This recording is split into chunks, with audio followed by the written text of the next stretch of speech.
Okay, so we're going to do 5 minutes of core. I'm going to break it down into 30-second intervals, so then that way you have a chance to have a little bit of a break.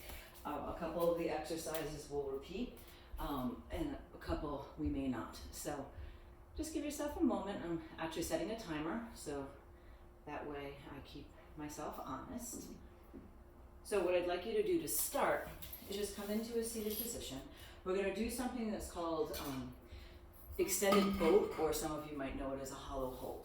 So what happens, and I want to talk about this first only because it will be important in some of the other things that we're going to do. My friend Steph taught me this cool little idea of rolling the marble. So take your hands like in a triangle. So your index finger is down towards your pubic bone and your thumbs are probably just below your belly button, depending on how long your body is. All I want you to do is kind of roll down, so you're moving the marble down towards the floor.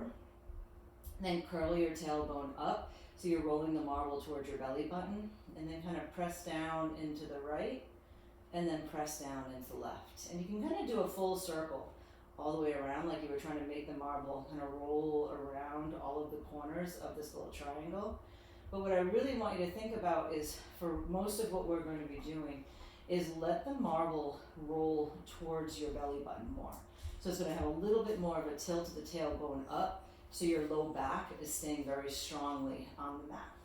So here, when we start to come into the hollow hold, you're going to be extending your legs, maybe extending your arms overhead. If you prefer, they can come forward.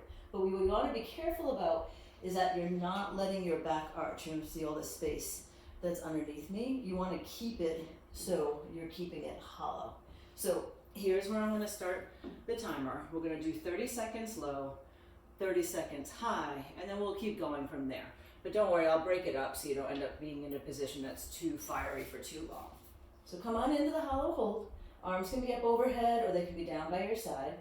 Pull your belly back and down. And it can be helpful if you want to play with flexing and pointing your feet, or moving your feet or moving your fingers to distract you. If your head gets too heavy, you could always bring your hands behind your head.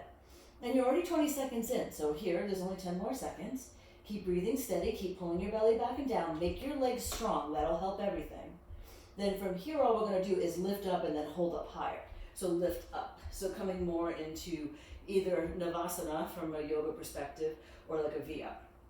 But you're holding it rather than going up and down. You can always bring your hands down. You can always bend your knees if staying elevated isn't a good choice. You're already at 45 seconds, so only 15 more seconds here. Lift up a little bit higher. Keep a slight tuck of the chin. That does help quite a bit. Here's 5, 4, 3, 2, 1. Now here, come down. Take your hands underneath your low back, and then just start to scissor kick your legs. Now you can be going slow. It doesn't have to be fast. I'm going quicker. It might be more of like a switch, switch, switch, because we're doing it for time.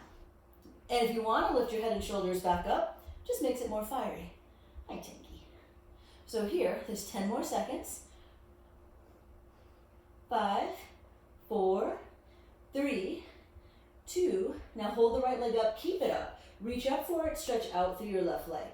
Now let go of the leg, keep your arms up, pulse up higher, higher, higher. Your hands can be behind your head if you want them to be. Draw your belly back and down. You could always have a bend in the knee or put this left foot on the floor too.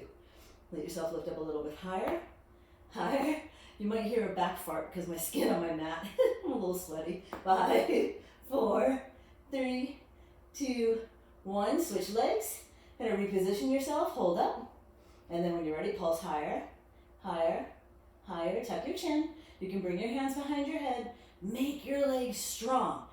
Belly's back and down. This whole time my back is sealed into the mat. About 15 more seconds. We're already just about halfway through. So you've done 2.5 minutes when this is done. Here's 5, 4, 3, 2, 1. Now hold up. Pull both knees in. Rock up to your bottom. Now we're going to do V-ups. So you go out and in. Out and in. You can use your hands. I like to kind of get a little bit of speed to it. And a lot of times you just want you to get the rhythm of how quick you're moving the legs in and out and lifting your upper body and legs at the same time. If one's lifting a little faster than the other, you have a tendency to get off the beat. and it's hard to move. We're almost there here.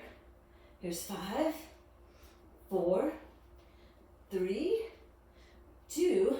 Now we're coming into a forearm plank. I'm going to pause the timer just for a second so you can switch over. So you're already at 3 minutes and 9 seconds. So we're coming into a forearm plank. I'm going to turn sideways so you can see it. Now in this one, it's still the curl of the pelvis under, but think of it as you're rounding your back to the sky a little bit. And that's just so you don't get too saggy in the little back. I'm going to move my timer so I can see it. So this one, we're actually going to hold for a minute. So you can always come out of it though. Now here, legs close together is going to make it more challenging. Feet hips distance is going to feel more supported. You can always put your knees right down on the mat. So here, just nice and strong and steady. Sometimes I'll press back and forth because it does make it a little bit more challenging in the low belly, but also it can just be nice to get distracted. So already almost there. It's 30 more seconds from here. And then we only have 1 minute left. See, it's not so bad. 5 minutes of core. Anybody can do it. Breathing here nice and steady. It's about 15 more seconds now. Get a nice puff up between the shoulders, curl the pelvis under, make your legs super, super, super strong. Here's 10, 9, I think I said a bad time before, 6, 6, 6, 5, 4, 3, 2, 1, and then pause, lower down. Now from here, I'm going to do 30 seconds of heels side to side. So take your feet about hips distance. Let your heels drop off to the right, up to the center, off to the left. If it hurts your feet to roll side to side, pick a side and hold it, and then I'll tell you halfway. So letting yourself kind of rock through. Heel to side, heel to side. You're almost there for this one. Halfway if you need to switch if you're holding on one side. About 10 more seconds. Keep your belly nice and firm. The biggest thing is if your legs or your low back get a little bit slack here, that's when things can be really uncomfortable. Here's 5, 4, 3, 2, 1. Come back to the center. Now, I'm going to pause the timer one last time. We have one last exercise to do, but I want to face towards you so you can see what my upper body's doing. Whew, breaking a sweat. So, this is going to go pretty quick. I'm going to actually do, it'll end up being like just over 5 minutes because we'll do 20 seconds on each side instead.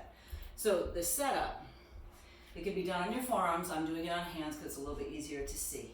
You're going to dip your heels to the left, but then take your right hand towards your left shoulder. And the idea is you're trying to keep your chest facing the floor for your left oblique rather than rolling open into true side plank. You could be down on your forearm if your wrists are feeling a little bit fatigued. So here, coming into plank first. Sorry, my timer turned off. For the love of Pete. Let yourself come into plank. Let your heels roll over towards the left. I can't remember my code. Okay, anyway, I got you. Let your heels roll over to the left. Take your right hand towards your left shoulder.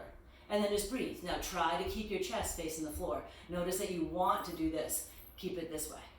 Good. And then just breathe. You can take your feet wider if you need more balance. Nice and strong and steady. Keep lifting through your belly. 10, 9, 8, 7, 6, 5, 4, 3, 2, 1. Switch hands. Switch feet. Left hand or right shoulder. And you can even keep your fingers lightly on the floor if it's too much pressure on the wrist. Keep your shoulder right up over your wrist. Keep pulling up through your belly. Nice and strong and steady here. You can feel your right oblique just contracting to start to hold you there. Letting yourself stay for 10, 9, 8, 7, 6, 5, 4, 3, 2, and 1. Nice job. So, there you go. 5 minutes of core. Slightly over, not much.